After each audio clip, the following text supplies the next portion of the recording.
விமான பயணத்தின் போது ஆக்சிஜன் மாஸ்குகள் கீழே விழுந்தால் உண்மையில் என்ன நடக்கும் என்று எப்போதாவது யோசித்திருக்கிறீர்களா?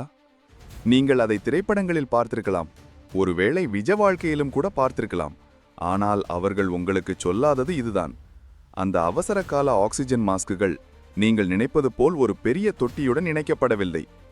அதற்கு பதிலாக அவை ஒரு மறைக்கப்பட்ட ரசாயன சிலிண்டர் அமைப்பை சார்ந்துள்ளன. இதற்கு ஆக்சிஜன் ஜெனரேட்டர் என்று பெயர். இது ஒருமுறை செயல்படுத்தப்பட்டதும் சோடியம் குளோரேட்டை எரித்து உடனடியாக சுவாசிக்கக்கூடிய ஆக்சிஜனை உற்பத்தி செய்கிறது. ஆனால் இதில் ஒரு விஷயம் உள்ளது. இது சுமார் 12 முதல் 20 நிமிடங்கள் வரை மட்டுமே நீடிக்கும். அது அதிக நேரம் இல்லையே, அப்படித்தானே?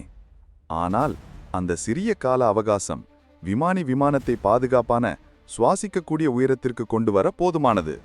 இது நீண்டகால விநியோகத்தை பற்றியதல்ல. இது அதிக உயரத்தில் ஏற்படும் அவசர நிலையின் போது உயிர் பிழைப்பதை பற்றியது. அடுத்த முறை அந்த மஞ்சள் மாஸ்க் கீழே விழுவதை பார்த்தால் நினைவில் கொள்ளுங்கள். அது பீதி அடைய ஒரு காரணமல்ல, மாறாக பாதுகாப்பிற்கான ஒரு கவுண்டவுன். விமான தொழில்நுட்பம் மற்றும் விமானிகளின் வாழ்க்கைக்கு பின்னால் உள்ள மேலும் பல மறைக்கப்பட்ட உண்மைகளுக்கு சப்ஸ்கிரைப் செய்யுங்கள்.